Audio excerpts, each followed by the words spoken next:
Voilà. Ça veut pas parfait.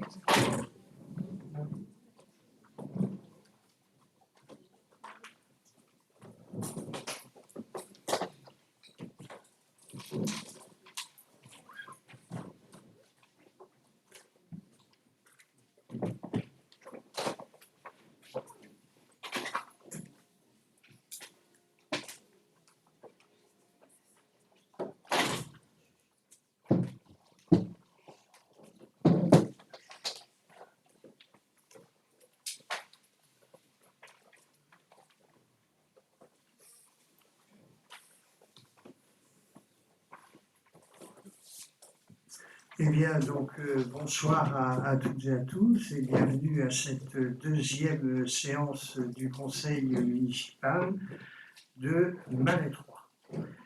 Donc, avant d'ouvrir cette séance, je souhaite informer que la séance d'aujourd'hui, habituellement retransmise par les infos du Pays Gallo, sera cette fois mise en ligne directement par nos services sur le site internet de la ville. Nous avons un pouvoir, il s'agit donc de notre collègue Vanessa Bunet qui donne pouvoir à Michel Le Sauterre Lebel. Et je vais demander à Aurore si elle veut bien être secrétaire de séance. Merci Aurore. Donc, les affaires à l'ordre du jour pour information du conseil municipal, je vous informe que j'ai pris 10 arrêtés de délégation. Donc, tout d'abord, pour M. Jean-Paul Lembe, qui est premier adjoint en charge de la santé, pour notre collègue Michel Le Sauterre Lebel, qui est deuxième adjointe en charge de la solidarité, de la vie des quartiers et du cadre de vie. Christian Guillemot, troisième adjoint en charge de l'attractivité de la ville, économie et entreprise et aussi le rayonnement. Françoise Angouette, 4e adjointe en charge des affaires sociales et du CCAS, Alain Brogard, 5e adjoint en charge de la voirie, des travaux et de l'aménagement. Aurore Asquin, 6e adjointe en charge de la culture, du patrimoine et de l'événementiel. Monsieur Jean-Marc Papins, conseiller délégué au maire à la sécurité, devoir de mémoire et liens armée-nation et ruralité. Madame Valérie Plantard, conseillère déléguée aux finances. Adrien Thibault, conseiller délégué au sport, jeunesse et vie associative. Et Vincent Poissel, conseiller délégué au tourisme, commerce et artisanat. Voilà, en ce qui concerne les délégations, nous allons aborder les projets de délibération maintenant que vous avez reçus avec votre convocation. Tout d'abord, l'approbation du procès-verbal de la séance du 20 mars dernier. Vous vous souvenez tous qu'il n'y a pas de formalisme particulier pour l'approbation.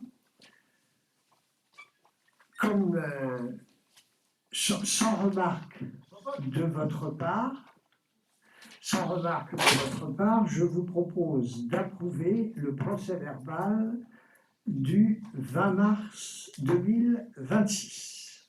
Avez-vous des remarques ? Eh bien, écoutez, nous allons passer au sujet suivant. Oui.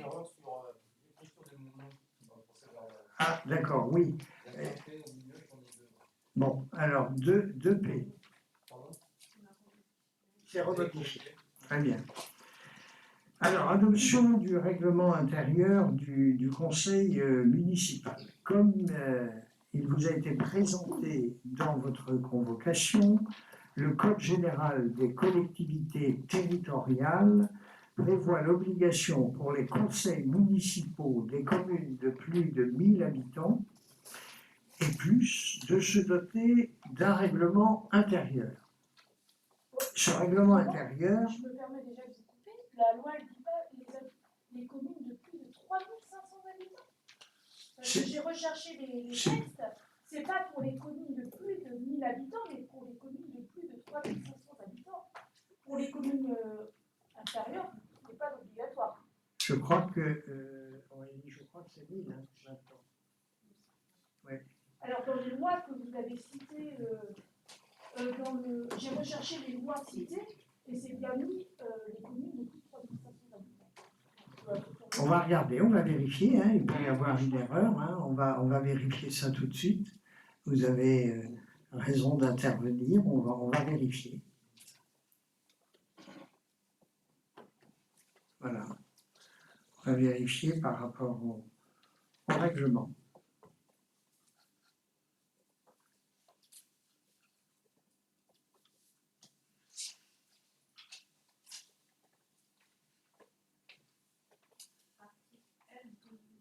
Alors, dites-moi. Article L 2121-8 du CGCT dans les communes de plus de 1000 habitants et plus. Voilà.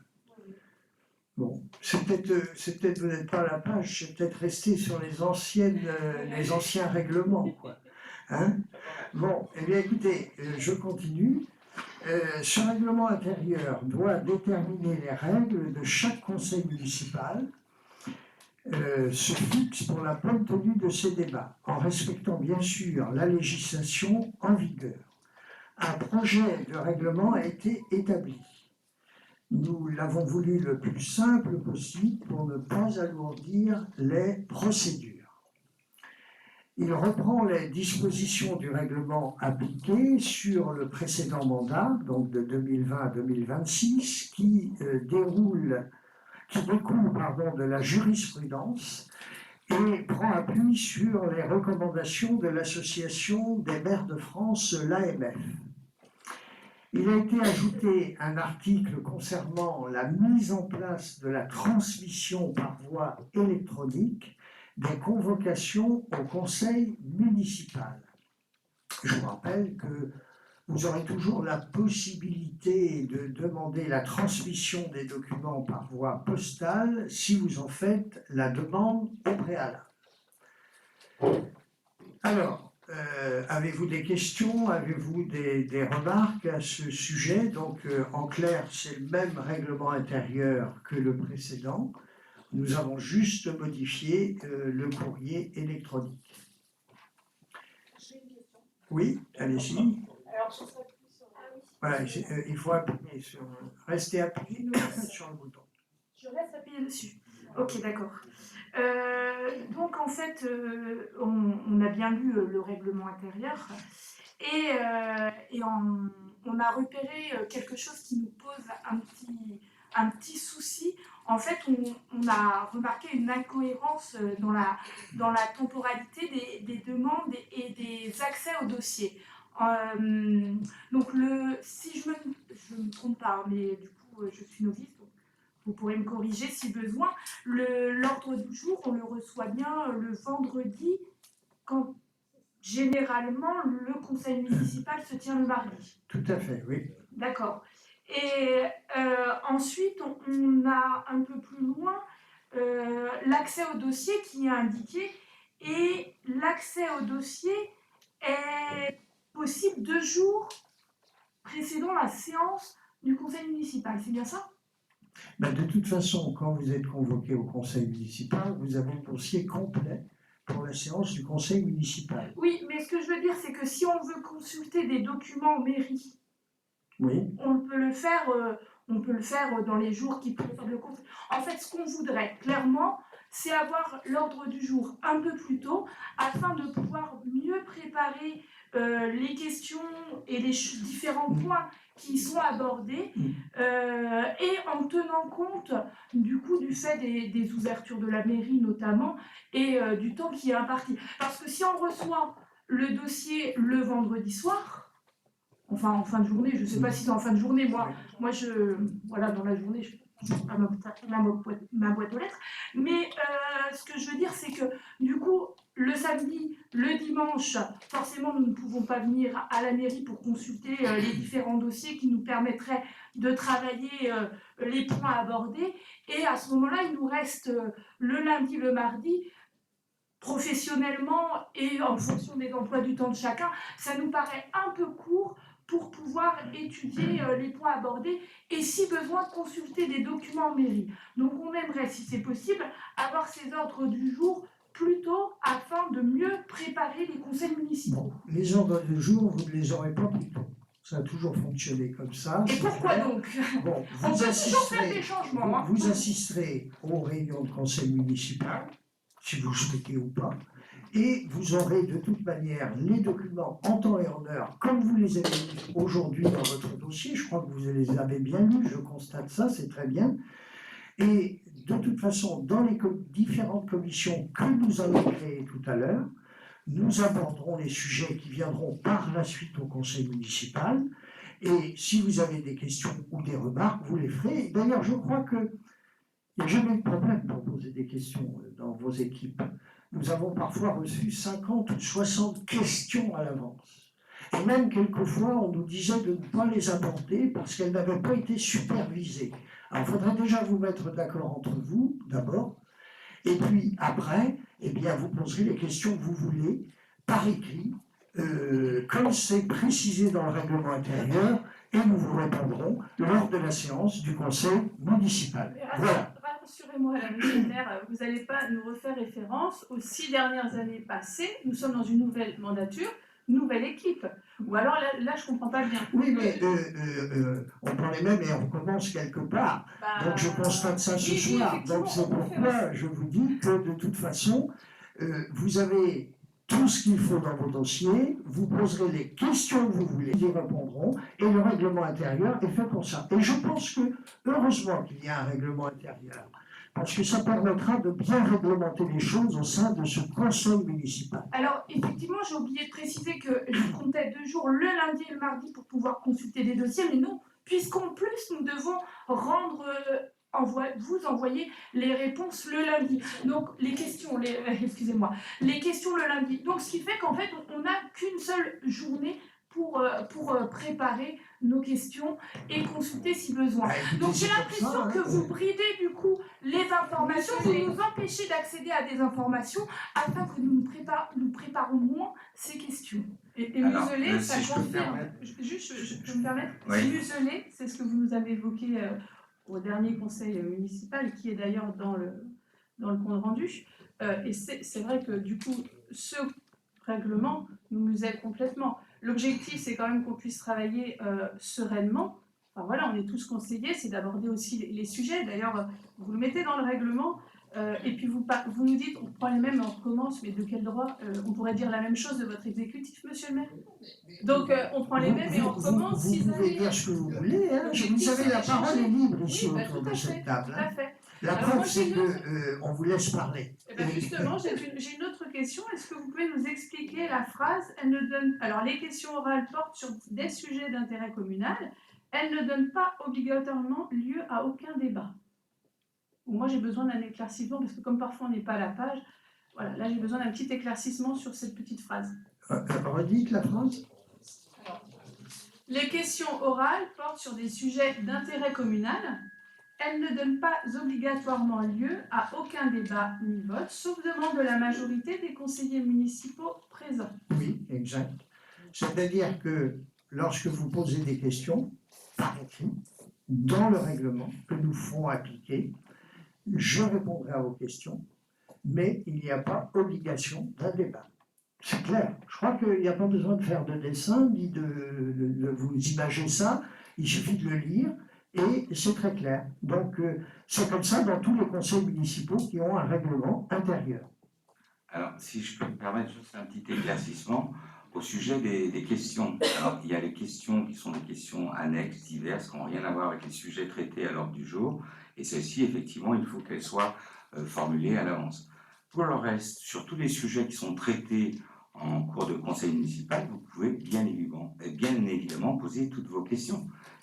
Et naturellement, à chaque fois d'ailleurs, monsieur le maire dit voilà, est-ce que vous avez des remarques, des questions, etc. Donc il n'y a pas de fermeture là-dessus. Je comprends, mais tout à fait, mais c'est la préparation. Techniquement, on reçoit un ordre de jour le vendredi. Samedi, dimanche, la mairie n'est pas ouverte. Si ça avait été nous, elle aurait été ouverte samedi matin, on aurait pu venir chercher les dossiers, on ne peut pas. Donc on a le lundi, on envoie un mail à Bruno en disant by the way, je veux ça, ça et ça. Il dit oui ou non. On a que le mardi matin pour le chercher pour être. Donc on ne peut pas être pertinent. Donc, mais, comme l'a dit Bruno, c'était comme ça pendant 6 ans, ça ne changera pas, très bien. Bon, donc aucune volonté de changement, on prend avec, point. Non, mais c'est clair. Bon, je n'ai pas besoin d'en rajouter. Il suffit tout simplement de passer au vote. Approuvez-vous le J'ai une nouveau... autre question, excusez-moi. Concernant le point numéro 2, réunion du conseil municipal, ordre du jour, ce qui me dérange un peu, ici quand même pour tous les conseillers qui sont présents, le maire fixe l'ordre du jour en concertation avec son exécutif. Ça veut dire que les autres conseillers municipaux de la majorité n'est pas concertés pour poser l'ordre du jour? C'est une question. Hein. Non mais, attendez. Le maire fonctionne avec son exécutif et aussi avec sa majorité. C'est tout ce que j'ai à vous répondre.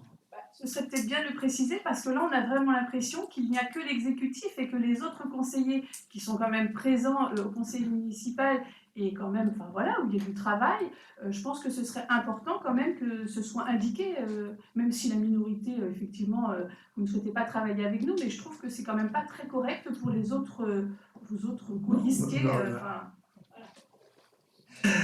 Alors, bon, écoutez, je crois qu'il vaut mieux passer parce que on a toujours travaillé comme ça. Nous, on travaille à Malettra avec des exécutifs élargis.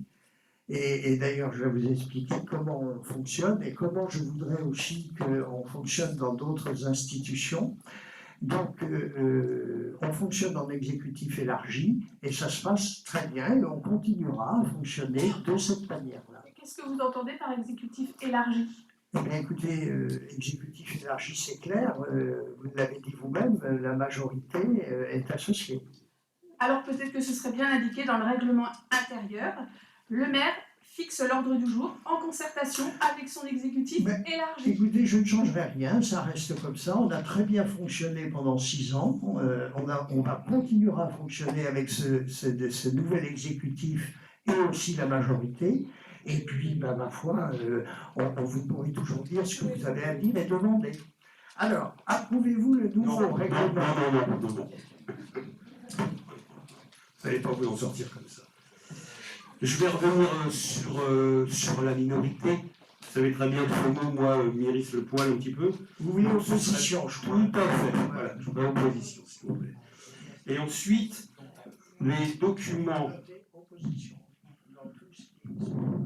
s'il vous plaît.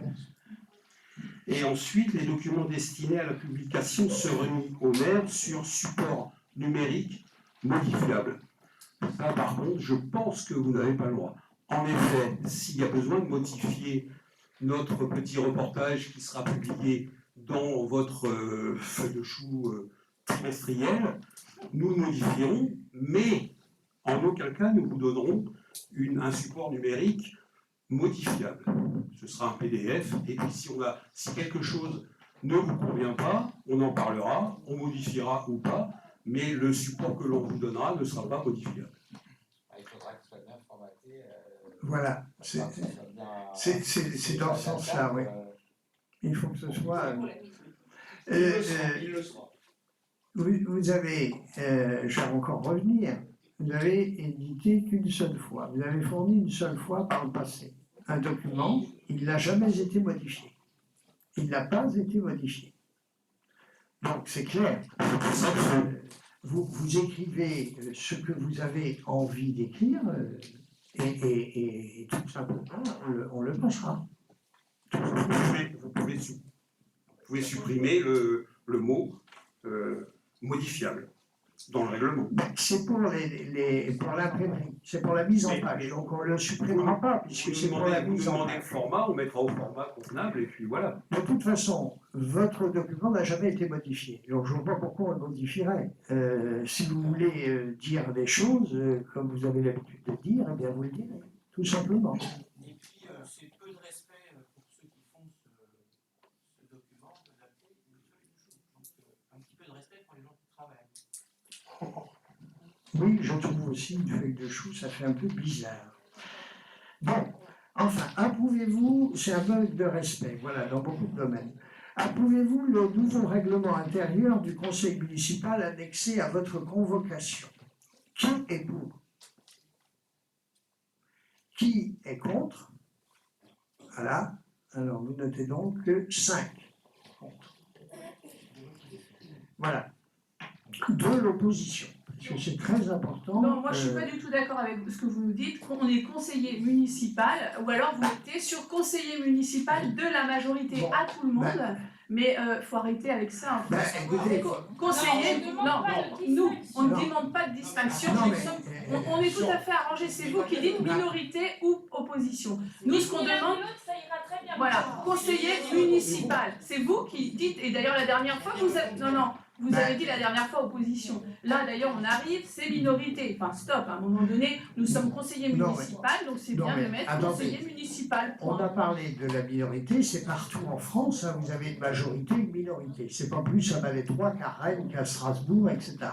Maintenant, vous nous dites qu'il faut vous appeler l'opposition. C'est pas moi qui l'ai inventé, puisque M. Faure vient de le dire, on veut être appelé l'opposition. Vous me dites le contraire. Voilà, Alors écoutez, il faudrait municipal. d'abord vous mettre Conseiller d'accord. municipal. Sauf là, Oui, regardez. conseiller municipal. Pourquoi vous distinguez? Ou alors mettez conseiller municipal de la majorité si ça vous fait plaisir. Mais moi, conseiller municipal, conseillère. Enfin, à un moment donné, Écoutez, il faut rester très simple en fait. Conseiller municipal, conseillère municipale. Pourquoi aujourd'hui, moi, je suis étiquetée de la minorité? écoutez, Je suis conseillère si, municipale. là, vous êtes en train c'est vraiment du spectacle que vous faites ici ce C'est pas du soir. spectacle, Moi, je c'est du trouve que respect. ce n'est D'ailleurs, vous même l'avez pas dit tout à l'heure. respectueux de la population ce que vous êtes en train de faire ici ce Bah, soir. ça, C'est du théâtre, c'est votre du interprétation, spectacle. Parce monsieur le que maire. sur notre site internet, c'est bien noté depuis des lustres qu'il y a le conseiller municipal de la majorité et le conseiller municipal de la minorité. Et pourquoi vous êtes Alors, obligé de faire écoutez, cette si vous distinction? avez honte de faire partie de l'opposition ou de la minorité, écoutez, ça c'est pas mon problème. Moi j'ai été par le passé dans l'opposition, eh bien ça ne me dérangeait pas du tout qu'on me nomme chef de l'opposition ou de la minorité. Écoutez, si vous avez honte, à ce moment-là, on a un problème. Bah déjà, je ne vous permets pas, d'une, d'accord. Voilà. Et si j'avais honte, je ne serais pas là, je serais peut-être au fond de ma grotte, d'accord. Donc j'assume pleinement. Bah, D'accord. écoutez, je me pose des questions, je me municipal, pose sincèrement des questions, parce que ça devient d'un ridicule. Votre comportement ici ce soir, ça devient d'un ridicule, mais ridicule comme j'ai rarement vu dans des séances de conseil municipal. Donc on changera, on va changer. Ouais, je pense qu'il veut changer. Et je ne comprends pas, Bruno, que tu t'emportes comme ça. On veut simplement être conseiller municipal parce que... Non, mais attends, tu me laisses finir. Tout simplement parce qu'on est des conseillers municipaux, on a été élus, on n'est que 5, voilà, voilà. J'ai juste un petit point à dire, c'est que je ne comprends pas du tout cette idée de tutoyer Monsieur le maire. Au dernier conseil, on a eu l'impression que vous connaissiez depuis l'école, alors qu'en fait, Bien évidemment, Bruno est né en 59, moi je suis né en 57, j'étais à Saint-Julien, il était à Saint-Julien. Voilà, c'est tout. Oui, mais moi j'ai pas souvenir qu'on ait eu connaissance. Moi, je n'ai pas du tout de souvenir des points en commun. On se croise, on se dit bonjour. Hein, moi, je ne tutoie pas comme ça les gens. On se croise, je connais un peu plus votre frère, mais je dis toujours aux gens. Donc, ces familiarités-là, moi je veux bien, mais il y a des limites. C'est-à-dire qu'il y a un respect. Et ici, je vais vous dire que c'est une séance de conseil municipal, ce n'est pas une foire. Hein. Et une séance de conseil municipal, il y a une tenue. Il y a une tenue, ne serait-ce que pour votre électorat, ceux qui ont voté pour vous, et qui doivent être fiers de vous. Et là, je crois que ce soir, ce n'est pas très le cas. Et puis, il y a le responsable de la population de Malétroit, de la ville. Vous avez la parole, mais vous pouvez vous exprimer calmement, librement, sans être en train de sans cesse de monter le ton, etc. Donc, on va remettre les pendules à l'heure. Je crois que c'est important. C'est une séance de conseil municipal, ce n'est pas un foirail. Le foirail, c'est sur la place du docteur Keinec, c'était ça autrefois. Donc je fais le constat qu'on ne peut pas parler. Ça montre bien aujourd'hui avec vous prenez comme vous voulez, madame. Non, mais c'est Blanchet. tout à fait ça. Vous prenez comme Allez, vous voulez. parce Moi, que je pense dès qu'on qu'on vous laisse parle, passer la vous avez parole. toujours le On dernier va mot, monsieur le simplement maire. instaurer les règles de respect, le vouvoiement. On est dans un conseil municipal, comme l'a dit. Vous me laissez terminer? Ne jamais tutoyer monsieur le maire. Je m'adresse à l'ensemble de tout le monde ici. Je ne vous vise pas personnellement. Je pense qu'il est d'usage d'instaurer le vouvoiement pour le respect de nos échanges et pour le respect de la population qui vous a donné des voix et qui nous a élus. Je ne vois pas en quoi le vouvoiement, le tutoiement est un mot que je respecte. J'ai toujours tutoyé Bruno, il m'a toujours tutoyé. On n'a jamais parlé ensemble, quasiment jamais. Alors donc on ne peut pas s'être tutoyé puisqu'on n'a jamais échangé. Si la loi m'y oblige, je continuerai à tutoyer Bruno. Point. Oui, mais on n'a jamais échangé. C'est ça que je ne comprends pas. Il n'y a pas d'animosité, hein. Mais ce n'est pas une question de respect, non-respect, ça n'a rien à voir. Bon, si ça lui fait plaisir, mais moi, on ne se connaît pas plus que ça, monsieur Ronsin. On ne se connaît pas plus que ça, que de vue. Absolument, Bruno, mais on se connaît quand même depuis l'école.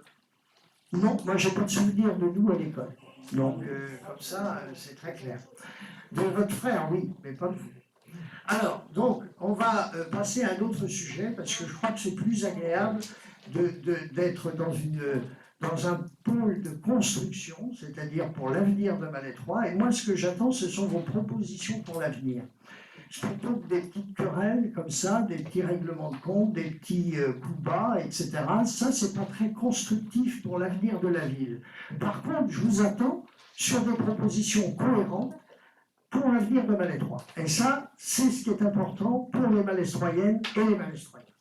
Alors, maintenant, nous allons passer en délibération, les délibérations portant sur l'indemnité de fonction du maire, des adjoints et des délégués. Conformément à l'article 3 de la loi numéro 2015-366 du 31 mars 2015 et à l'article 5 de la loi numéro 2016-1500 du 8 novembre 2016, l'indemnité du maire est de droit et sans débat fixée au maximum.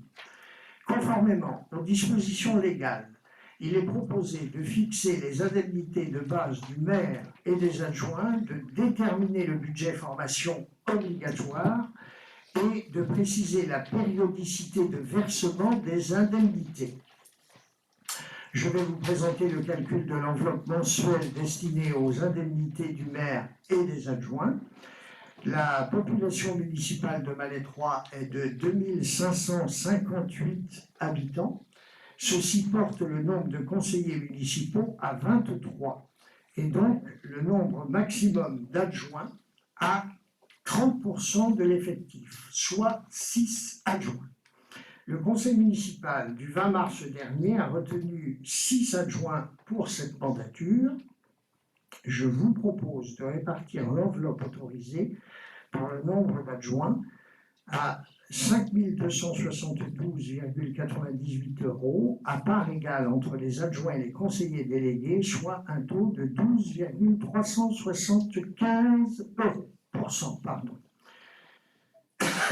Nous obtenons donc une indemnité de 508,68 € brut par élu, adjoint et conseiller délégué, et le maire obtiendra une indemnité de 2289,56 € brut.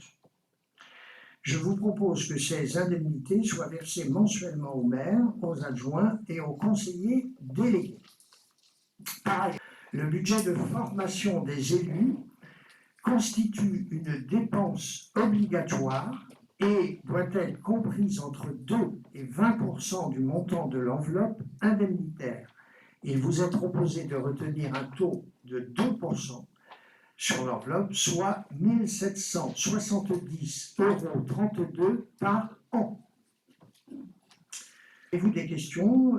Je vous écoute. Ou des remarques? Oui, j'ai une question concernant la formation. Je vois que la formation peut être prise entre 2 et 20% de l'enveloppe. Vous avez choisi donc le taux le plus bas possible. Je me dis parallèlement qu'autour lors de ce conseil, enfin quand je regarde les personnes autour de moi, je constate que nous sommes quand même de nombreux conseillers n'ayant jamais exercé, n'ayant jamais pris part à des conseils municipaux. Et du coup, je me dis que peut-être parmi nous, il y aurait des personnes qui auraient un besoin de formation et qui souhaiteraient se former. Alors après, je ne sais pas dans le détail quelles sont les formations proposées ni à qui elles s'adressent, mais je trouve que du coup, ce montant de 2% et pour cette enveloppe qui finalement est assez faible, je ne sais pas si elle pourrait combler les envies et les besoins de formation des personnes ici présentes. Bon, alors ici c'est la première année, c'est-à-dire que la première année, on arrive déjà au mois d'avril, on va arriver au mois de mai, juin, juillet, il n'y a pas de formation, donc on va reprendre en septembre, donc pour cette première année, 2% suffit amplement. Donc maintenant, pour l'année prochaine, on verra suivant, parce que vous aurez des catalogues de formation, il y a différents centres de formation, il y a différentes formations sur différents sujets, et puis vous verrez ce qui peut vous intéresser. Il y a aussi comment bien conduire une réunion, comment bien se comporter en réunion, tout ça, des formations. Vous savez, c'est très important tout ça. Donc, vous aurez des catalogues de formation.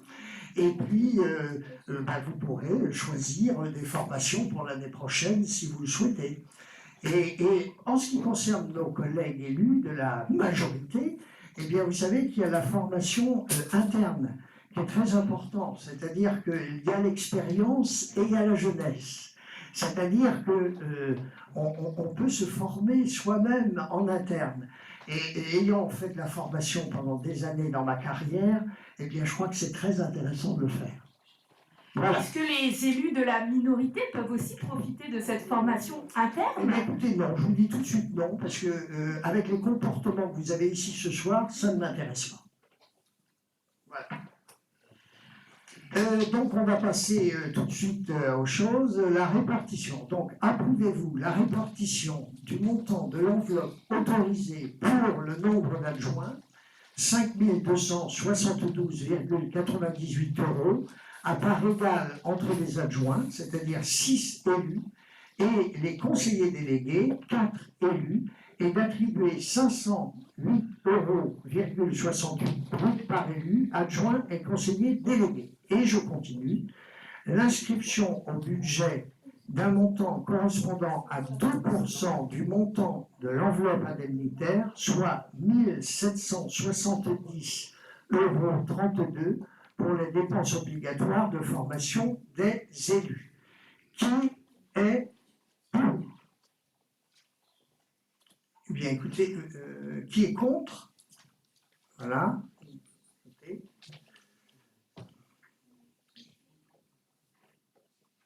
Projet de délibération portant fixation des indemnités majorées attribuées aux maires, adjoints et conseillers municipaux délégués.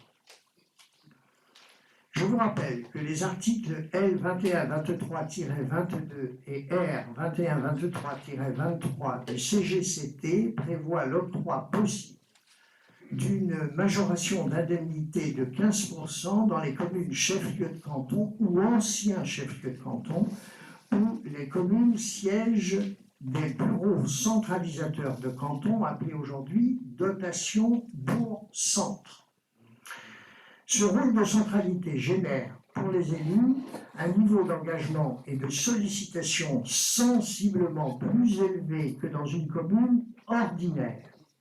Compte tenu de ce rôle particulier pour les élus, je propose au conseil municipal de voter cette majoration de 15% pour l'ensemble des élus bénéficiant d'indemnités.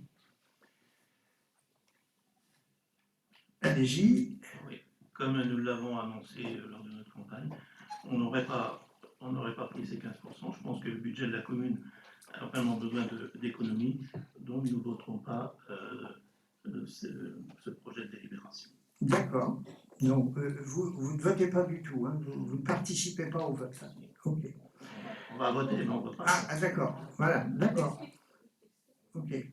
Bien. Vous avez dit qu'il fallait expliquer pourquoi vous voter. Mais c'est très bien, très bien, c'est parfait, c'est ce qu'il faut. Chacun est libre, et c'est ça qui est très important. Autour de cette table, chacun est libre, il y a toujours la liberté de parole, et il y a la liberté du vote. Donc c'est très bien, donc nous prenons acte de ce point. Êtes-vous favorable à la majoration de 15% pour l'ensemble des élus bénéficiant d'indemnités? Qui est pour? Alors, qui est contre? Ok. Vous voyez bien? Vous voyez pas? Oui. Juste pour qu'on comprenne bien, ça représente à peu près 15 000 €, un peu plus que 15 000 € chargés par an. Nous, on avait l'intention de tout de suite les dépenser pour les problèmes de sécurité, notamment pour les piétons et les cyclistes. Et sur 6 ans, c'est pas loin de 100 000 €. Tout à fait. Non, mais exactement. Et ça n'empêchera pas de faire des travaux pour les cyclistes, pour les piétons et bien d'autres choses dans la ville. Vous voyez, ça ne nous a pas empêchés. Vous savez, il n'y a pas de scrupule sur des indemnités. D'ailleurs, le législateur l'a prévu. Il n'y a pas de scrupule à avoir. Vous savez, quand vous travaillez pour une ville, quand vous donnez le maximum de vous-même, quand vous travaillez tous les jours pour l'intérêt général, eh bien, il n'y a pas de scrupule. Vous savez, il y a des maires qui décident d'être présents ou des adjoints, et puis il y a des gens qui décident de ne jamais venir dans une mairie qu'une fois ou deux par semaine. D'ailleurs, dans les campagnes électorales, on entend parfois dire des gens un maire n'a pas besoin d'être tous les jours dans une mairie. Eh bien, moi, c'est de la table. Je trouve que Malétroit étant une centralité très importante, qui couvre quelque part une zone de 14 à 15 000 habitants, eh bien, écoutez, il n'y a pas de scrupule. On travaille tous les jours, même parfois la nuit, quand il y a besoin. Eh bien, c'est normal, c'est le rôle de l'élu, et c'est pourquoi le législateur a prévu tout cela. Alors, passons maintenant au sujet suivant. Projet de délibération portant formation de la Commission des finances et désignation de sa composition. Je vous rappelle que les conseils municipaux peuvent former des commissions d'études. qui sont présidées de droit par le maire. Il s'agit bien de la commission d'études. Leurs avis ne sont pas contraignants pour le conseil municipal. Je vous propose la création d'une commission des finances qui aura pour mission de traiter des sujets de la préparation des budgets, de leur exécution et de leur clôture. Alors, approuvez-vous la création d'une commission des finances à Malétroit? Donc, qui est pour? Ok, à l'unanimité. Nous allons maintenant déterminer le nombre de membres de la commission. Je vous propose une commission composée de 6 membres du conseil municipal, dont le maire, ainsi que, si vous voulez, 3 membres de l'équipe majoritaire et 2 membres de l'équipe, écoutez, je vais quand même dire le nom, minoritaire ou d'opposition. Oui, parce qu'il vaut mieux que je dise opposition, c'est vrai, il faut que je change ça dans mes papiers. Alors, je vous propose également d'ouvrir la possibilité au maire de nommer 2 membres non élus pour leurs compétences ou leur rôle particulier dans le domaine de la commission. Avec cette composition, nous conserverons la représentation proportionnelle des équipes dans la commission. Alors, approuvez-vous la composition de la commission des finances à 6 membres, dont le maire, 3 représentants de l'équipe majoritaire et 2 représentants de l'équipe d'opposition, ainsi que la possibilité pour le maire de nommer 2 membres non élus reconnus pour leurs compétences ou leur rôle particulier dans le domaine de la commission. Qui est pour? Écoutez, à l'unanimité. Nous allons maintenant passer à l'élection des membres. Je vais vous demander si vous êtes d'accord pour ne pas procéder au vote à bulletin secret pour simplifier les choses. Alors, est-ce que êtes-vous d'accord pour renoncer au vote à bulletin secret pour la désignation des membres de la commission des finances? Qui est pour renoncer? Eh bien, écoutez, à l'unanimité.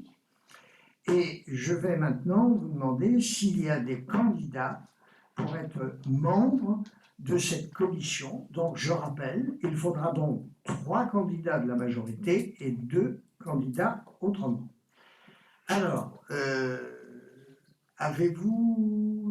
qui est candidat de la majorité pour cette commission et qui est candidat aussi de, 2 personnes. Alors, est-ce que vous voyez les noms en régie? Alors, on va vous donner. Donc, il y a donc M. Ronsin, M. Guillard, et il y a pour nous, la majorité, Pince, Plantard Valérie, et puis Sylvie Guillaume. Bien. Alors, êtes-vous d'accord pour élire donc Valérie Plantard, Sylvie Guillaume, Jean-Marc Pépin, Hervé Ronsin et Jean-François Guillard? Qui est contre? On va changer. Eh bien, écoutez, à l'unanimité. Projet, oui, qui s'abstient. Oui, il y a peut-être des gens qui vont s'abstenir. Projet de délibération portant création de la commission communale, aménagement, travaux et environnement et désignation de sa composition. Nous allons poursuivre la création de nos commissions de travail comme nous l'avons fait pour la commission précédente. Je vous propose la création d'une commission environnement, aménagement, travaux qui aura pour mission de traiter des sujets relevant des travaux, des projets d'aménagement et d'entretien des espaces publics. Approuvez-vous la création de cette commission environnement, aménagement, travaux? Qui est contre? Qui s'abstient? Écoutez, à l'unanimité. Nous allons maintenant déterminer le nombre de membres de la commission. Eh bien, écoutez, je vous propose la même chose, hein, c'est toujours pareil. 6 membres au total dans cette commission municipale, 3 membres de l'équipe majoritaire et 2 autres personnes de l'équipe en face. Je vous propose également d'ouvrir la possibilité au maire de nommer 2 membres non élus reconnus pour leurs compétences ou leur rôle particulier dans le domaine de la commission. À cette composition, nous conservons la représentation proportionnelle des équipes toujours dans cette commission. Alors, donc, la question est la suivante. Approuvez-vous la commission? Excusez-moi, j'ai Oui. une question. Concernant les personnes extérieures avec les compétences concernant la commission, c'est les personnes qui sont déjà désignées, là, Non. connues? Non. Non, non. S'il y a besoin d'éclairer une commission, voilà, ça peut être des techniciens. Oui, de extérieur. En fonction des sujets, quoi. Voilà, c'est ça. Approuvez-vous la composition de la commission environnement, aménagement, travaux à 6 membres, dont le maire, 3 représentants de l'équipe, majoritaire, 2 représentants de l'opposition de l'équipe, ainsi que la possibilité pour le maire de donner 2 membres non élus reconnus pour les compétences ou leur rôle particulier dans le domaine de la commission. Qui est contre? Qui s'abstient? Eh bien, écoutez, merci. Nous allons maintenant passer à l'élection des membres. Je vais vous demander si vous êtes d'accord pour ne pas procéder au vote à bulletin secret pour simplifier les choses. Écoutez, on fait pour toutes les commissions. Est-ce que vous êtes d'accord pour toutes les commissions? Qui est contre? Qui s'abstient? Eh bien, écoutez, on est OK pour toutes les commissions. Je vais maintenant vous demander s'il y a des candidats, donc 3 et 2. Alors, est-ce qu'il y a des candidats pour la commission, pour être membre de la commission environnement, aménagement, travaux? Alors, donc, on va donner les noms. Donc, il y a Johan Thébault, Alain Brogard, Françoise Ambouette, Philippe Faure et Sabrina Blanchet. C'est d'accord?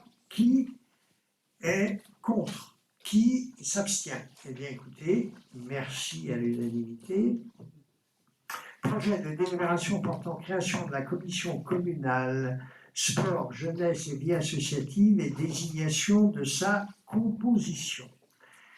Je vous propose donc de voter la création de la commission sport, jeunesse et vie associative qui aura pour mission de traiter l'ensemble des sujets relevant du sport, de la jeunesse et de la vie associative. Qui est contre la création de cette commission? Qui s'abstient? Eh bien, écoutez, à l'unanimité, tout le monde est pour.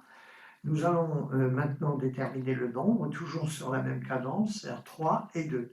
Alors, qui propose sa candidature parmi les 3 et parmi les 2 personnes? Alors, donc,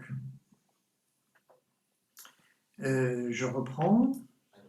Adrien Thibault, Florence Joanneau et Julien Barret. Et Aurélie Jouan et Sabrina Blanchet. Très bien. Eh bien, écoutez, projet de délibération maintenant portant création de la commission communale culture, patrimoine et événementiel et désignation, toujours la même chose, de sa composition. Alors, qui est contre la création? Qui s'abstient? Eh bien, écoutez, tout le monde pour la création. Et puis ensuite, nous allons désigner donc 3 et 2. Alors, désignation de 3 personnes et 2.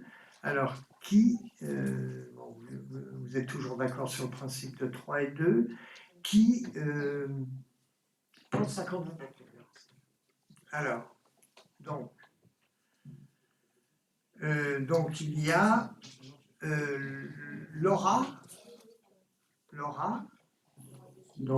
Gauthier, Aurore Asquin, et Viviane. Et alors qui? Alors qui? Jean-Marc.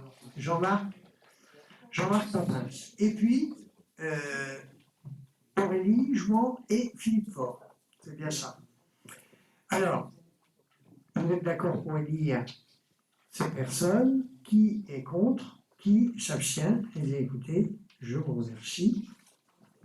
Nous allons maintenant poursuivre la création de nos commissions de travail. Et là, maintenant, je vous propose la création d'une commission économie, commerce, artisanat et tourisme, qui aura pour mission de traiter des sujets relatifs à l'attractivité commerciale et touristique de la ville, au développement économique et de l'artisanat. Donc, tout le monde est d'accord pour créer, qui est contre la création, qui s'abstient, donc tout le monde est d'accord pour la création, et nous allons continuer toujours avec le même rythme, 3 personnes et 2 personnes. Alors, qui pose sa candidature, hein, on est toujours d'accord sur les 3. D'accord. Alors, donc, on reprend. Donc, dans cette commission, Vincent, Poissel, Christian Guilbault et Vanessa Bunet. Et donc, Hervé Roncin et Jean-François Guillard. Alors, vous êtes tous d'accord pour élire les 5 personnes. Qui est contre? Qui s'abstient? Eh bien, écoutez, c'est noté. Et maintenant, nous allons poursuivre la création de toujours des commissions. Je vous propose la création d'une commission urbanisme, plan local d'urbanisme, qui a pour mission de traiter des sujets relevant de l'urbanisme et notamment le suivi du plan local d'urbanisme en cours de réalisation. Alors, donc, vous êtes qui est contre la création, qui s'abstient? Eh bien, tout le monde est pour. Nous allons maintenant toujours poursuivre avec le même nombre, 3 membres et 2 membres. Vous êtes toujours d'accord sur le nombre de personnes, 3 et 2. Et maintenant, nous allons passer à l'élection. Qui propose sa candidature pour la commission PLU? Alors, donc, on a Aurore Asquin, Viviane Carbazo, Vincent Poissel, Philippe Faure et Jean-François Guillard. Donc c'est noté. Qui est pour ces 5 personnes? Eh bien écoutez, ok, c'est noté. Et maintenant, nous allons passer pour faire suite aux élections municipales du 15 mars dernier et au renouvellement des conseils municipaux. Il convient également de renouveler les membres de la commission d'appel d'offres, ce qu'on appelle la CAO. La commission d'appel d'offres est chargée d'examiner les offres faites par les candidats à un marché public. Dans le cadre du marché relatif à nos contrats d'assurance, il sera nécessaire de passer par une commission d'appel d'offres. Je vous donne quelques rappels réglementaires. L'intervention de la CAO n'est pas obligatoire pour sélectionner des candidats ou attribuer un marché dans le cadre d'une procédure adaptée qui concerne en général les achats de fournitures et de services des collectivités territoriales inférieurs à 214 000 € et les marchés de travaux inférieurs à 5 350 000 €. Pour une commune de moins de 3 500 habitants, la CAO est composée du maire ou de son représentant et de 3 membres du conseil municipal. Les membres de la CAO sont élus à la représentation proportionnelle au plus fort reste par délibération du conseil municipal. Si nous prenons ce principe, je dis bien, si nous prenons ce principe, l'opposition ne bénéficie d'aucun siège. Nous proposons donc la composition suivante, c'est-à-dire le maire et un poste de suppléant, la majorité municipale, 2 sièges et 2 suppléants, et l'opposition municipale, 1 siège et 1 suppléant. Donc, voilà ce qu'on vous propose. C'est-à-dire que si nous prenons le règlement habituel, c'est ce que je vous ai expliqué, personne de l'opposition ne siégera. Mais il y a 6 ans, nous avions fait comme ça, parce que bon, c'est une commission d'appel d'offres, on n'a rien à cacher, c'est transparent, donc on avait proposé à l'opposition d'y siéger. Donc on fait la même chose, c'est-à-dire on vous propose la même chose ce soir. Alors, qui parmi vous souhaite siéger à la commission d'appel d'offres? Donc, Philippe Faure, et en suppléant, donc Hervé Roncin. Très bien. Et chez nous, eh bien, moi je suis d'office, donc Johan Thébault, Michel sera évidemment suppléant, ma suppléante, Johan Thébault titulaire, Alain Brogard suppléant, et Valérie Plantard titulaire, et Sylvie Guillaume suppléante. Voilà ce qu'on vous propose. Alors, qui est contre? Qui s'abstient? Eh bien, écoutez, à l'unanimité, je vous remercie. Projet de délibération portant création de la commission de contrôle liste électorale. Dans la commune de 1000 habitants et plus, la commission de contrôle est composée de 5 conseillers municipaux répartis comme suit. 3 conseillers municipaux titulaires et 3 conseillers municipaux suppléants, appartenant à la liste ayant obtenu le plus grand nombre de sièges pris dans l'ordre du tableau parmi les membres prêts à participer aux travaux de la commission.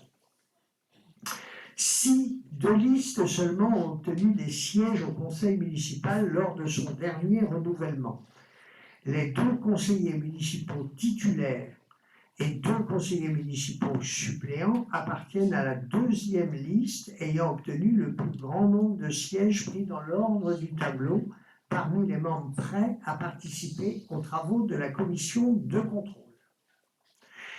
Je vous rappelle qu'aucun conseiller municipal ne peut être membre de la commission de contrôle de la commune s'il est maire, adjoint titulaire d'une délégation, quel que soit de signature comme de compétence, ou conseiller municipal titulaire d'une délégation en matière d'inscription sur la liste électorale. Avant de passer à l'élection des membres, je propose une suspension de séance de 5 minutes, ça laisse le temps, pour permettre de me déposer les listes des candidats. Donc, ça vous paraît clair? Il va falloir déposer les listes des candidats pour siéger à la commission de contrôle de la liste électorale. Très bien? Alors donc, de votre côté, vous réfléchissez. Donc, il faut donc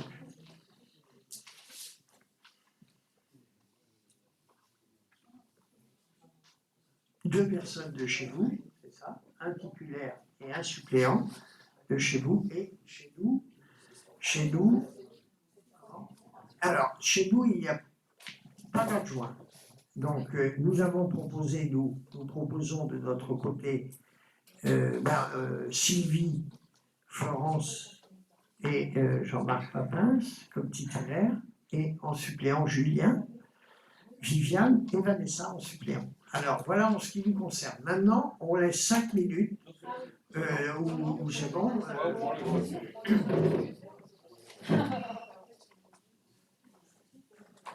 Non, c'est bon.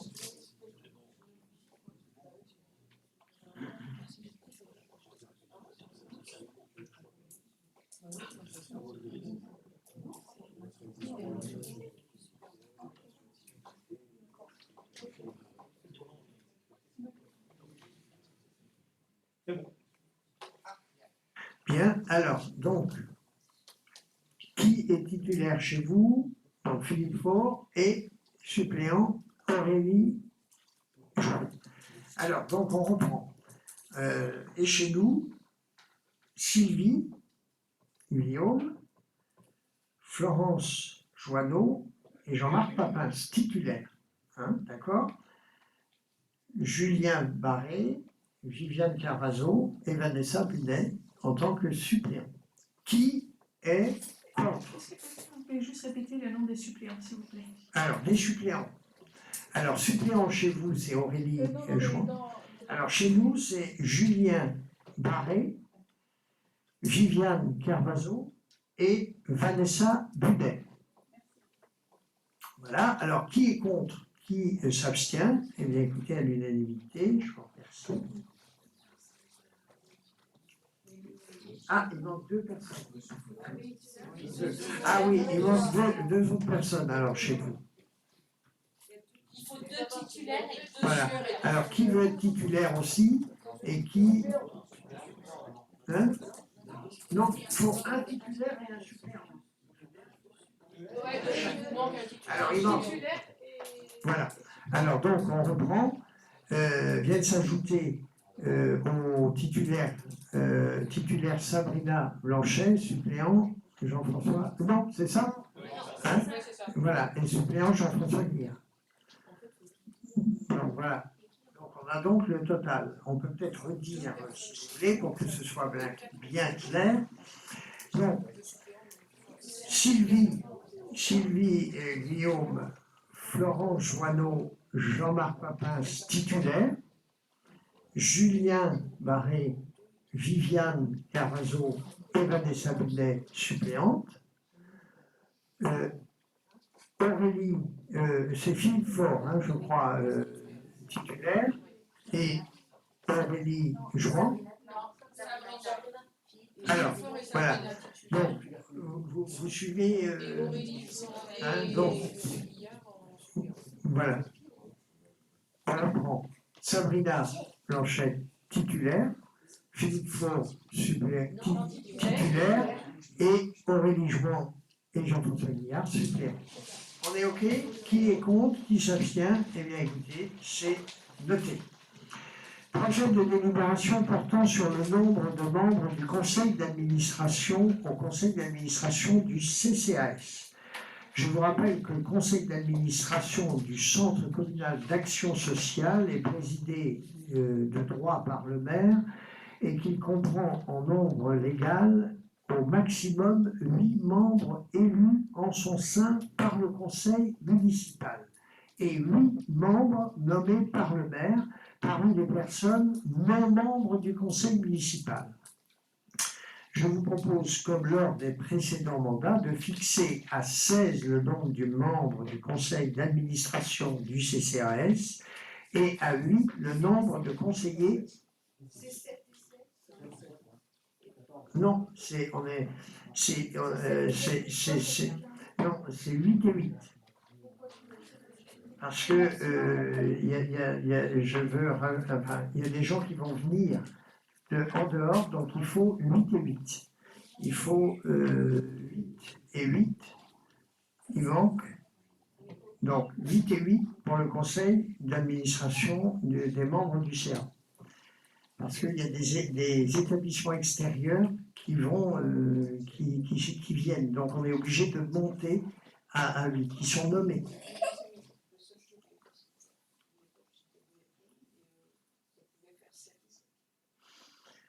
Je pense que c'est important d'avoir l'UDAF aussi. Oui, l'UDAF, c'est obligatoire. Oui, et puis il y a d'autres. Oui, c'est ça, ça fait 8 et 8. Nous, on était partis sur 7 et 7. Bon, ben, moi, si vous voulez, hein, mais après, on ne pourra plus monter. Hein. Si vous voulez quelqu'un d'autre une fois que la délibération est prise, on ne peut plus monter. Hein.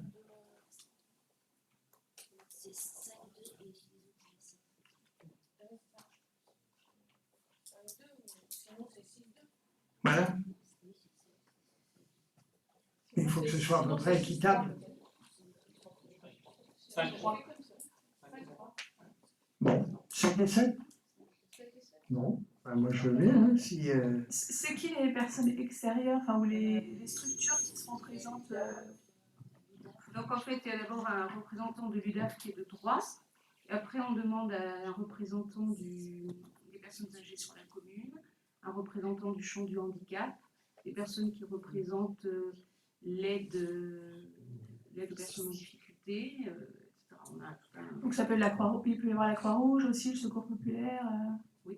D'accord. Et actuellement, qui était l'UDAF? L'UDAF, on a une nouvelle personne de l'UDAF. Il y avait... Mais il n'y avait personne là, Michel, de l'UDAF? D'accord, parce qu'il n'y a aucune autre institution jusqu'à présent, en fait, c'est ça? Il n'y avait pas? Oui, ça dépend, c'est eux qui se proposent. Hein. On reçoit des courriers des instances donc, et qui désignent directement leur personne. Hein. Alors, donc, si vous voulez, on peut rester à 7-7, hein, si ça vous convient, comme ça, donc 7. Alors, donc, je vous propose de passer, donc de fixer à 14 le nombre de membres du conseil d'administration du CCAS et à 7 le nombre de conseillers municipaux membres du conseil d'administration. Alors, êtes-vous d'accord pour fixer à 14 le nombre de membres du conseil d'administration du CCAS et à 7 le nombre de conseillers municipaux? Qui est contre? Qui s'abstient? Écoutez à l'unanimité. Alors, maintenant, nous allons passer à l'élection des membres du CCAS. Ici, nous n'avons pas le choix. Il nous faut passer par un vote de liste à bulletin secret. Cela vous a été détaillé dans la convocation. Je vais donc vous demander s'il y a des listes candidates. Une liste complète comporte 7 noms, puisque le maire est président de droit.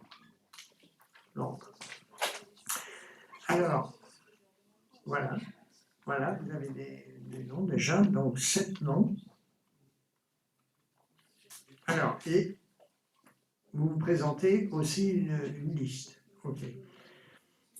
Non, on laisse le temps de remplir la liste. On peut avoir combien de... 7 aussi? Non, 2. 2. 7 sur 5, ça va être compliqué. Je ne pourrais pas faire de... Ça fait 15. Ça fait 15, que les choses soient bien... 15 avec moi. 15 et 2. La liste... Et ensuite, on va faire... Non, c'est 5.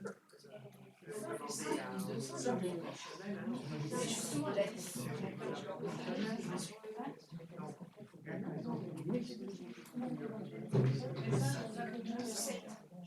Ah oui, mais comment tu fais les complètes? On ne peut pas faire une liste complète de bureau s'il faut être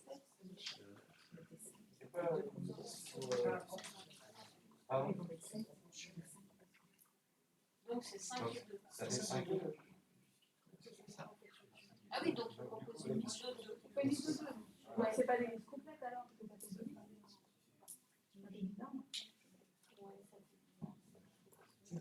Ah, c'est avec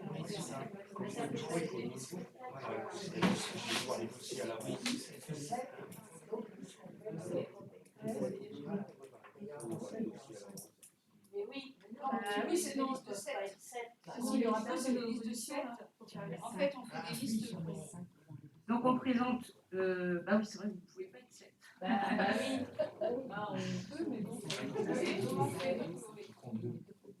Ah oui, donc nous on met, oui, moi j'ai compris, on va mettre 5. Voilà. Oui, la liste. Ah, mais oui. La liste peut être incomplète. Ah oui, d'accord. La liste peut être incomplète. Vous allez donc présenter une liste de 5. Je pense que les 2 premiers seront les 2. Voilà. Moi, je vais présenter une liste de 7 et les 5 premiers seront voilà, à la proportionnelle.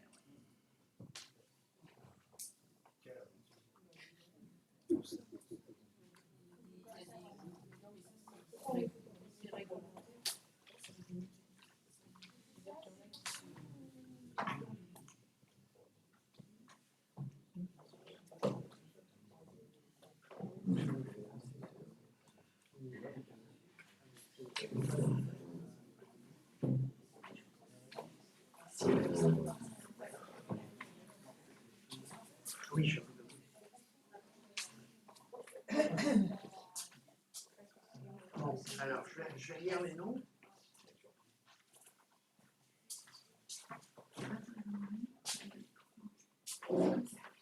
Voilà. Alors, donc, je lis les noms. Donc, en premier, Françoise Ambouet. Deuxième, Michel de Sauterre-Lebel. Troisième, Valérie Plantard. Quatrième, Florence Joanneau. Cinquième, Jean-Paul Lembé. Et sixième, Vincent Poissel. Ça va, vous suivez, Aurélie? Hein? Et septième, Sylvie Guillaume. Alors, maintenant, l'autre liste donc de 5, Sabrina Blanchet, Philippe Faux, Aurélie Jouan, Jean-François Guillard et Hervé Roncin. Donc, voilà, en ce qui concerne les deux listes. Alors maintenant, on va procéder au vote. C'est bien ça.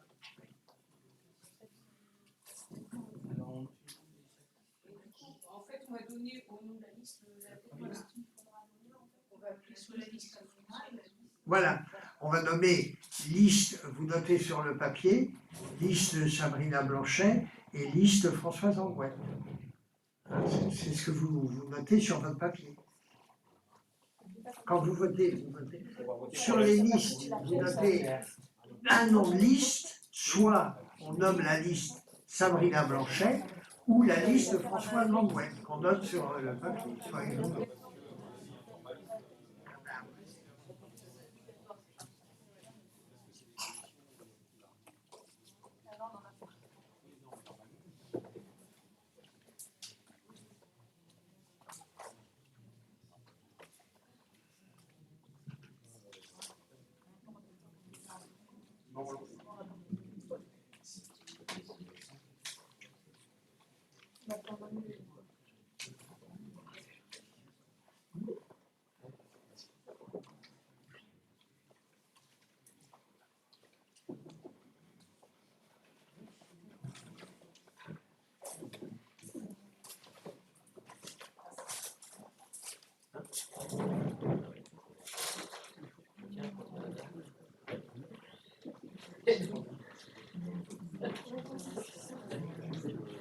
Alors maintenant, je vais demander, nous allons procéder, donc là c'est fait, on ramasse les bulletins et je vais demander 2 assesseurs. Je vais demander à Christian et M. Faure, est-ce que vous voulez faire assesseur avec Christian Guilbault, hein, pour cette élection? Voilà.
Sabrina Blanchet.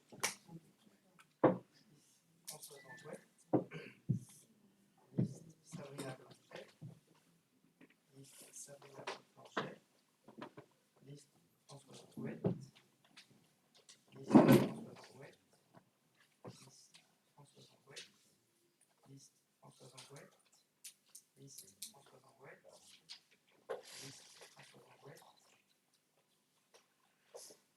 Liste Françoise Ambouet. Liste Françoise Ambouet. Liste Sabrina Blanchet. Non, pardon, Françoise Ambouet. Liste Sabrina Blanchet. Sabrina Blanchet, liste Françoise Angouette, liste Françoise Angouette, liste Françoise Angouette, liste Françoise Angouette, liste Françoise Angouette, liste Françoise Angouette.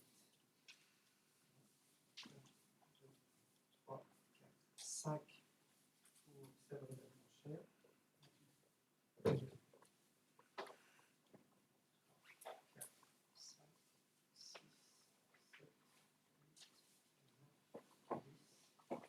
8, 9, 10, 11, 12, 13, 15, 16, 17, 18 pour Françoise Angouette. Un total de... Alors,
allons-y.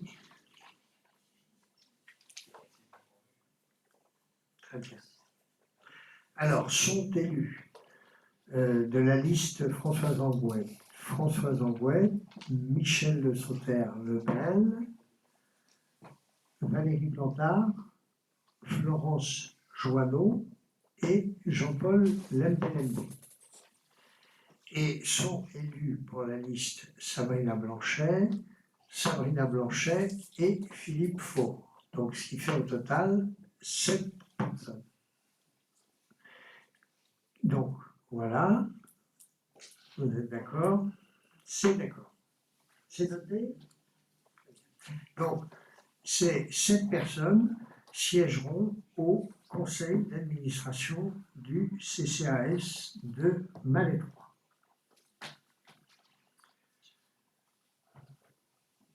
Représentation dans les organismes extérieurs, mode de désignation des délégués.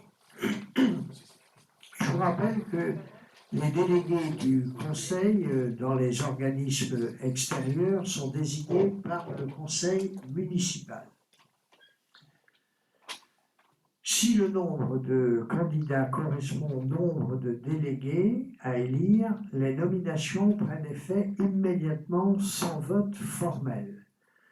Je vous avais indiqué que dans le cas contraire, il s'agirait d'un vote à bulletin secret, mais le CGCT nous permet également un vote à main levée. Je vais donc simplement vous demander si vous êtes d'accord pour renoncer au vote à bulletin secret pour ne pas alourdir la procédure. Alors, êtes-vous d'accord pour renoncer au vote à bulletin secret pour la désignation des représentants dans les organismes extérieurs? Qui est contre? Qui s'abstient? Eh bien, écoutez, on va donc procéder au vote à main levée. Alors, je vous rappelle que nous adopterons une seule délibération pour la désignation des délégués. S'il y a plusieurs candidatures pour un poste, nous mentionnerons le résultat des votes dans la délibération. Nous allons procéder maintenant en suivant le tableau que vous avez reçu avec votre convocation. Donc, je commence par le nom de l'organisme. À chaque fois, ce sera d'abord le nom de l'organisme et le nombre de délégués, et après, les candidats. Alors, le conseil d'administration de l'EHPAD, vous savez que c'est un établissement, un ESMS, hein, établissement social, on a les 3, donc le maire et 2 délégués. Donc, le maire est d'emblée, puisqu'il est président du conseil d'administration, et 2 délégués. Alors là, je demande les 2 délégués pour le conseil d'administration de l'EHPAD de l'ESMS de Malétroit. Alors donc, Michel Le Sauter-Lebel et Vincent Poissel. D'accord? Donc, on continue. Si vous voulez, on prendra la délibération finale. Le syndicat intercommunal du groupe scolaire public, le SIGSP, l'école Paul Gauguin.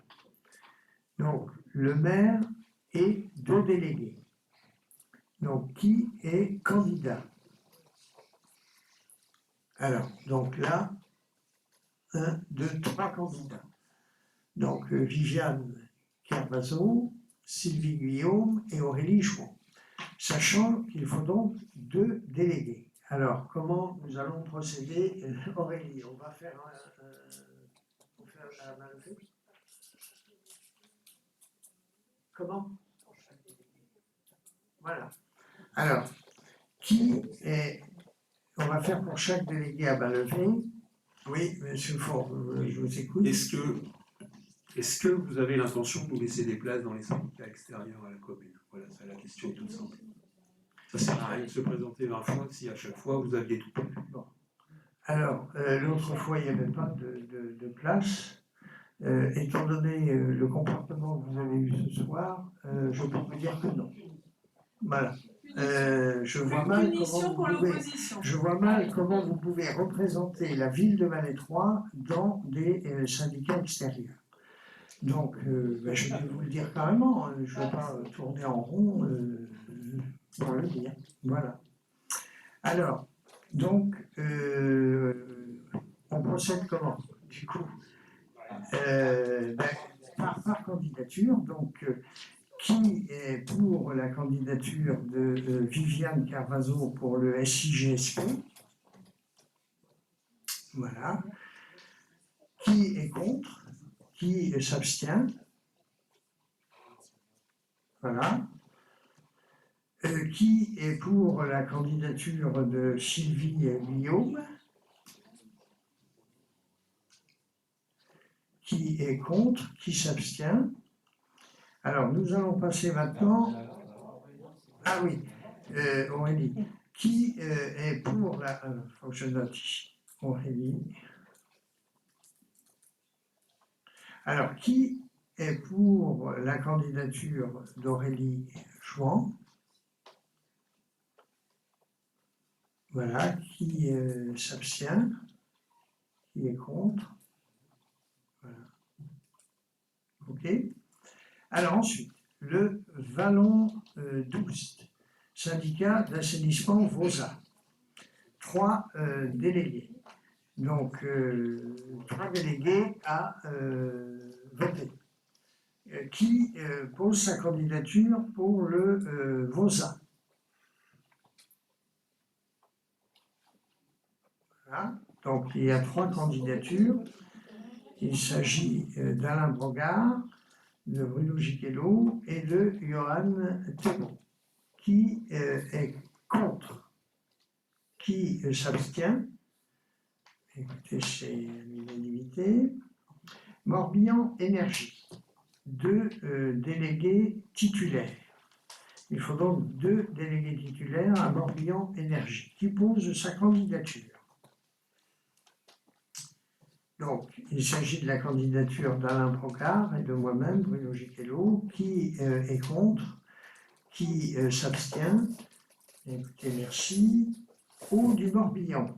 Il faut donc 2 délégués titulaires à Haut du Morbihan. Qui pose sa candidature? Donc, Françoise Angouette et Viviane Carvazo. Qui est contre? Qui s'abstient? Écoutez, merci. Le collège Yves Coppens. Il faut un délégué titulaire et un suppléant. Alors, qui pose sa candidature? Donc, qui pose sa candidature? Donc, Michel Sauter-Lebel et Viviane Carvazo. Qui est contre? Qui s'abstient? Eh bien, écoutez, c'est noté. Comité national d'action sociale, le CNAS. Il faut un délégué. Qui pose sa candidature? Françoise Angouette.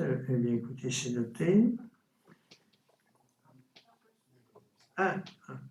La mission locale. Il faut donc 3 délégués à la mission locale. Donc, moi, je suis dans l'obligation parce que le maire est correspondant.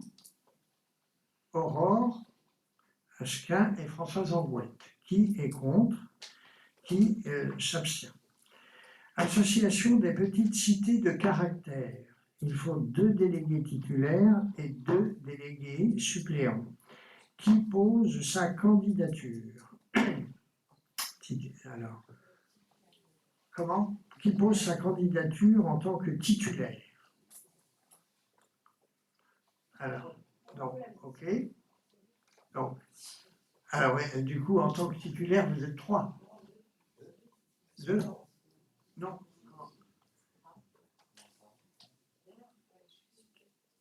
Alors, qui pose sa candidature en tant que titulaire? Donc, Sylvie et Michel, c'est ça?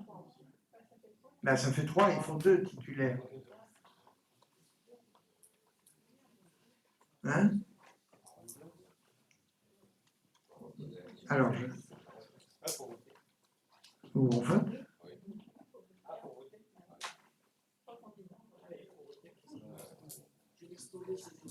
Bon, alors, donc, titulaire, toutes les 2. Non, tu laisses tomber. Non, je repose la question. Qui pose la candidature en tant que titulaire, ici dans cette salle? Bon, voilà, donc si j'ai bien compris, Viviane et Sylvie, et qui pose sa candidature en tant que suppléante? Donc, Michel et Aurore. Ok, qui est contre? Qui s'abstient? Eh bien, écoutez, à l'unanimité. Association CAE du Morbihan. Il faut donc un délégué. Vous savez, c'est l'architecture, c'est des cabinets d'architectes qui dépendent du conseil départemental, qui est relié au conseil départemental. Alors, moi, j'ai posé ma candidature, puisque actuellement, je suis le trésorier du CAE, donc voilà, je pose ma candidature. Qui est contre? Qui s'abstient? Écoutez, voilà. Association régionale d'information communale, vous savez, c'est l'ARIC, le centre de formation, justement, l'ARIC Bretagne. Qui pose sa candidature? Adrien. Qui est contre? Qui s'abstient? Le référent sécurité routière. Il faut donc un référent sécurité routière et un suppléant qui pose leur candidature. Voilà. Alors, Jean-Marc Papins et Jean-Paul Lambé-Lambé. Référent Jean-Marc Papins, suppléant Jean-Paul Lambé-Lambé. Qui est contre? Qui s'abstient? Oui, si je peux me permettre, en parlant de la sécurité, alors après c'est peut-être dans les questions diverses, mais j'en profite, est-ce qu'il y aura une commission sécurité? Parce qu'il n'y avait pas dans les commissions ce soir. Pour le moment, on n'en fait pas, mais on pourra en créer une au cours du mandat. On verra comment ça se passe. Mais qu'est-ce qui fait qu'il n'y a pas le choix d'en créer une à ce jour? Déjà, la sécurité, c'est le maire d'emblée avec son adjoint délégué, conseiller délégué à la sécurité. Le patron de la sécurité sur la ville, c'est le maire, donc, et de la police. Donc l'adjoint, le conseiller délégué au maire à la sécurité, c'est Jean-Marc Papins. Donc tous les deux, nous travaillerons de concert avec la police municipale et la gendarmerie. Voilà, donc pour le moment, il n'y a pas besoin de commission. Ensuite, référent sécurité, alors on a vu correspondant défense. Correspondant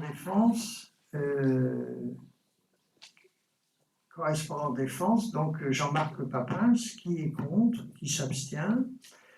L'agence France Locale. Il n'y a pas de suppléant. Non, il n'y a pas de suppléant. Agence France Locale.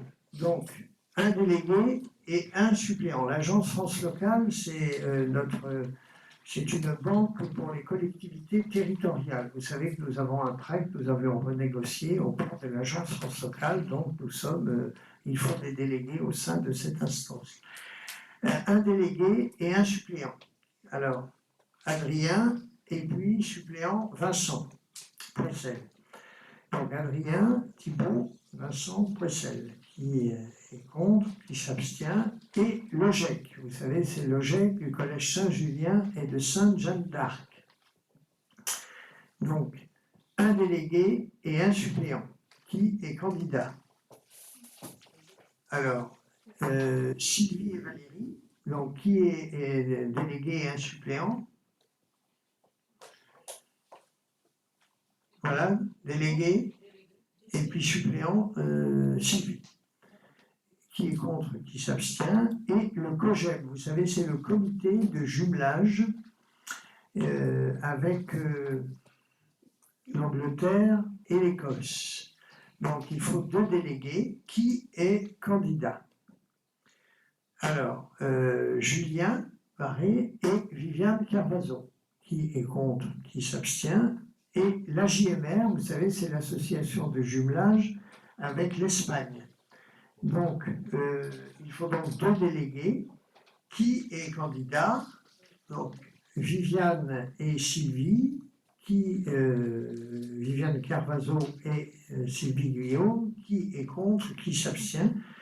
Écoutez, je vous remercie. Donc, pour tous ces organismes, les délégués ont été nommés. Nous allons passer maintenant à un autre point, mais si vous avez une question avant que je vous publie quelque chose. Donc nous avons pourvu tous les postes dans les commissions et dans les organismes extérieurs. Alors, autrement, je souhaite intervenir en cette fin de conseil municipal pour redire la volonté qui est la mienne de me porter candidat à la présidence de l'Oust à Brocéliande communauté. Excusez-moi, monsieur le maire, est-ce quand vous dites que c'est la fin, on pourra reposer les questions après ou il faut que on les pose maintenant? Allez-y, allez-y, posez. Concernant la police municipale, je fais le constat qu'il n'y a plus que Nolwenn. Est-ce normal ou est-ce qu'il va y avoir un recrutement pour un deuxième Il y aura un ASVP qui va être recruté. Un ASVP, comme on a l'habitude de prendre pour la saison, notamment estivale, et on verra comment on peut peut-être perdurer l'emploi dans le temps. Et ma deuxième question, justement, c'est par force de proposition. J'aimerais savoir, parce que c'est maintenant que ça se décide, savoir si la commune souhaite mettre en place le dispositif argent de poche pour cet été. Alors, pour le moment, on n'a pas prévu ça. D'ailleurs, il faudra qu'on en parle entre, comme vous le disiez tout à l'heure, l'exécutif entre adjoints et puis au bureau élargi. l'exécutif anarchiste, mais nous aborderons le sujet et nous vous répondrons plus tard dans la question. Est-ce qu'au prochain conseil municipal, on pourra avoir une réponse? Parce que c'est quelque chose qui se prépare et qui s'anticipe quand même pour les candidatures, pour les jeunes. Voilà, on vous apportera une réponse. Oui, nous aborderons ce sujet-là ensemble et on vous apportera une réponse puisque nous aurons un conseil municipal vraisemblablement le dernier mardi de ce mois, puisque ce sera le vote du budget du mois prochain, oui, puisque je me crois au 1er avril, mais c'est demain, pour le dernier mardi du mois d'avril, nous aurons le conseil municipal sur le budget, sachant que la commission des finances se réunira en amont avec les membres de la commission. Donc c'est un sujet qui sera abordé au cours de la commission finances pour savoir si ça peut se mettre en place.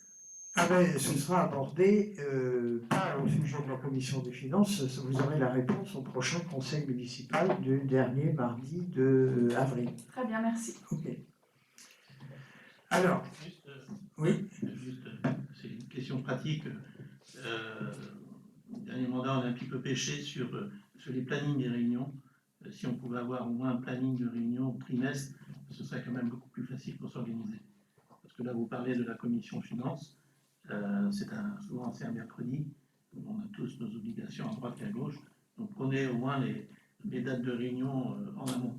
Voilà, donc pour la commission finance, je pense qu'elle se réunira aux alentours de la mi-avril, c'est-à-dire entre le 15 et le 20 avril, et on vous donnera le plus rapidement possible la date. D'accord. Et puis le conseil municipal, ce sera, alors je n'ai pas en tête là, mais le dernier mardi c'est le 28 avril. Excusez-moi, moi j'ai un véritable problème de sécurité dans notre dos là. Aujourd'hui, il y a une maison rue Sainte-Anne qui est en péril, qui est dangereuse, donc vous avez bien fait de fermer la route. Par contre, aujourd'hui, toutes les voitures qui montent rue des Ponts passent par la place du Bouchon, au milieu des terrasses des cafés. Et les gens sont obligés de bouger les terrasses, et pourtant les terrasses sont bien au bon endroit. Ils respectent leur place. Hier ou avant-hier, il y a un chien qui a failli être écrasé parce qu'il y avait un livreur qui était un peu pressé, qui a accéléré fortement dans la place du Boucher. Le petit chien était sous la table et il n'a pas vu le camion, il était temps. Est-ce que provisoirement, il ne serait pas possible d'inverser la rue du Général de Gaulle de la circulation dans cette rue pour pouvoir sortir au bout et puis refermer la place du Bouffet et sécuriser au moins les terrasses pour cet été, parce qu'à mon avis, la maison ne va pas être réparée demain. Alors, donc, là, déjà, la rue des Ponts et la rue du Général de Gaulle vont être fermées, et la place du Bouffet va être fermée dès ce week-end, parce que c'est le week-end de Pâques, donc il y aura aussi des familles et des touristes, donc on va commencer un petit peu plus tôt à fermer le week-end d'après, c'est les Jardins. Le week-end d'après, il y a les journées européennes des métiers d'art, et il y a en plus, vous verrez ça bientôt dans la presse, il y a aussi l'arrivée à peu près de 1500 motos le dimanche 12 avril sur la place du Docteur Keinec. C'est un convoi de motos qui vient de Vannes, c'est contre la mucoviscidose, pour la recherche pour la mucoviscidose, et accompagné des motards de la gendarmerie, et il y aura sur la place une animation le dimanche après-midi, plus les GEMA dans le cœur de ville historique. Donc, évidemment, on va commencer à fermer, on va mettre en piétonnier dès à présent le cœur de ville comme nous l'avons l'été. C'est-à-dire que vous avez raison, traverser la place actuellement avec les terrasses qui vont se mettre en place parce que la saison débute, ce sera fermé totalement le cœur de ville. Alors j'espère aussi que dans la rue Sainte-Anne, le bâtiment normalement devrait être sécurisé pour le fin mai, début juin, d'après mes informations. Donc je souhaite comme ça nous pourrions réouvrir la rue Sainte-Anne, aux piétons du moins. parce que là, c'est nécessaire de faire le tour. C'est dangereux actuellement. Donc voilà, donc on va fermer à partir de ce week-end les rues du cœur de ville. Pour Pâques. Pas la semaine. Ah ben si, une fois qu'on commence à fermer, c'est fermé. Hein. C'est-à-dire qu'une fois que la ville est fermée, elle est fermée pour l'ensemble de la saison touristique. Alors, je souhaite intervenir en cette fin de conseil municipal pour redire la volonté qui est la mienne de me porter candidat à la présidence de l'Oust-à-Brocéliande communauté, c'est-à-dire l'OBC. Nous toutes et tous ici autour de cette table et dans les 26 conseils municipaux de l'OBC sommes garants de l'expression démocratique locale et de l'autonomie de nos communes. Les établissements publics de coopération intercommunale, ce que l'on appelle les EPCI, ont été créés pour favoriser cette autonomie communale et le bon fonctionnement de nos services publics locaux. Ça a été créé en 1992 par la loi Chevènement.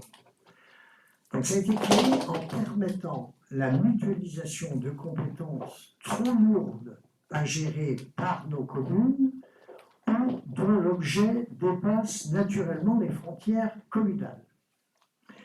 Les communautés de communes ont été créées sur la base de deux principes, la subsidiarité et la mutualisation. Je fais mien de ces principes et je souhaite en faire une de mes priorités en tant que président de l'OBC. Si l'OBC, né de la fusion des trois anciennes communautés de communes, a connu un développement important ces derniers temps, elle doit aujourd'hui consolider les compétences qu'elle a déjà acquises.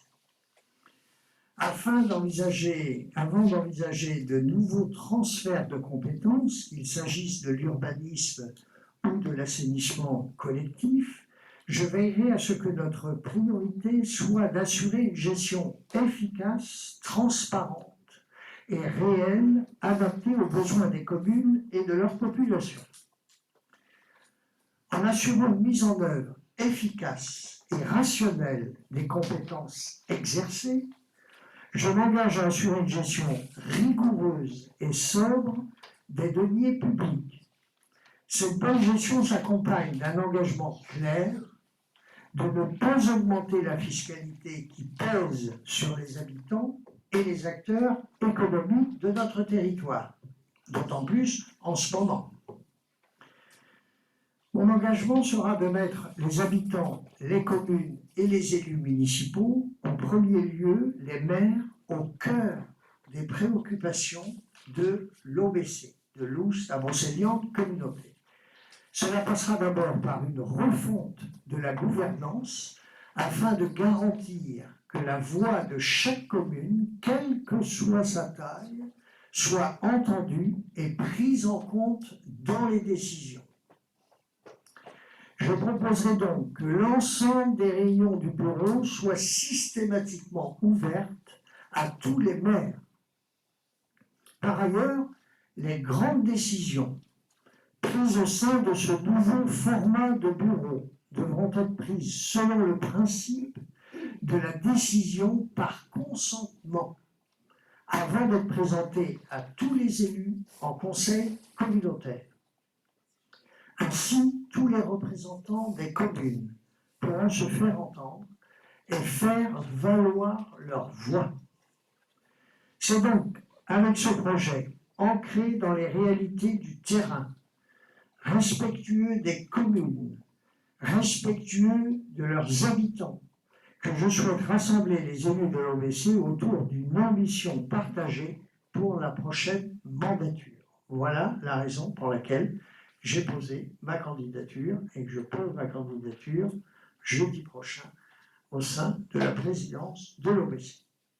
Voilà ce que je voulais vous communiquer. Alors, moi, j'entends votre candidature et voilà, pas de souci. Par contre, ce que j'ai du mal à comprendre, monsieur le maire, peut-être que bon, vous serez de toute façon pas en accord avec ce que je vais dire, mais ce que j'ai du mal à comprendre, c'est qu'aujourd'hui, il va y avoir un vote à l'OBC. Effectivement, vous vous présentez, vous êtes élu. Comment vous allez faire pour travailler avec les gens qui n'ont pas élu, qui ne vous ont pas élu, qui n'ont pas voté pour vous? Parce qu'aujourd'hui, on est une équipe et finalement, vous faites une division.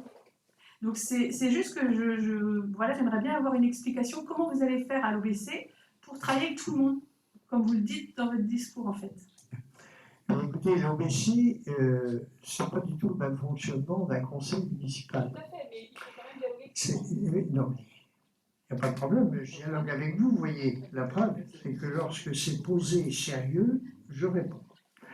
Il est évident qu'un conseil municipal est composé, quand il y a 2 listes, ou 3 listes, ou 4 listes, ça peut arriver, et bien d'une majorité, comme vous le disiez tout à l'heure, ou des oppositions. Ça peut être 2 listes d'opposition, avec des membres qui sont réunis au sein d'un conseil municipal. On le voit dans différentes villes en France. Donc, ça n'empêche pas de travailler ensemble, intelligemment, concrètement, sérieusement.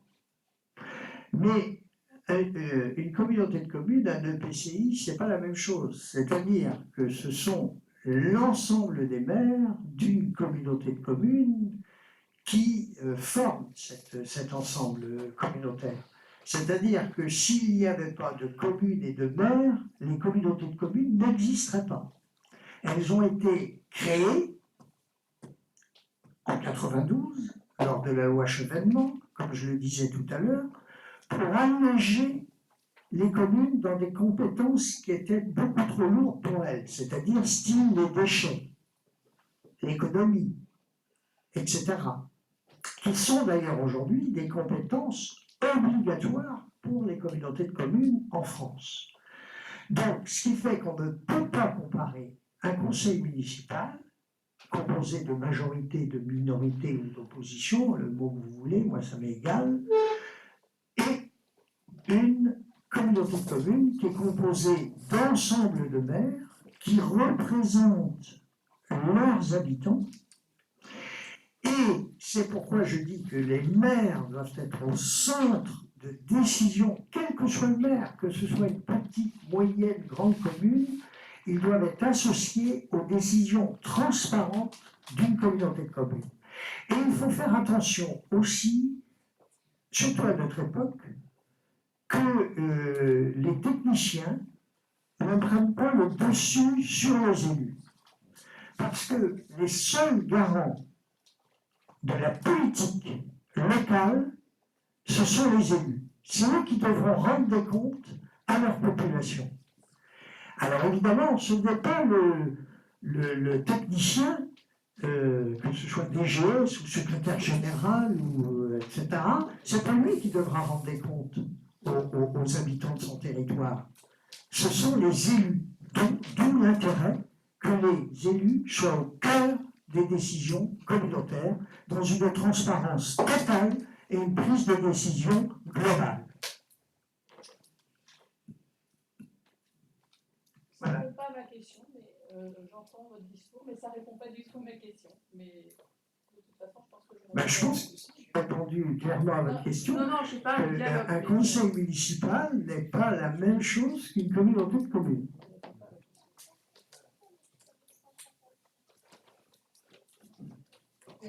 Sur ce, je vais vous souhaiter à toutes et à tous une excellente soirée et une bonne nuit.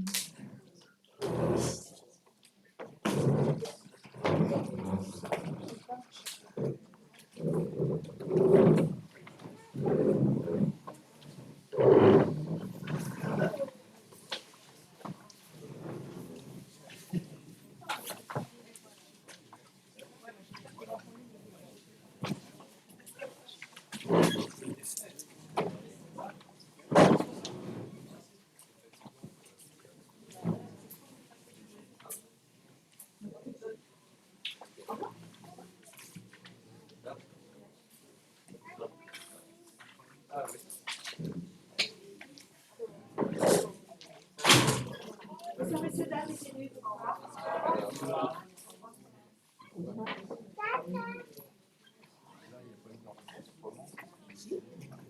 D'accord.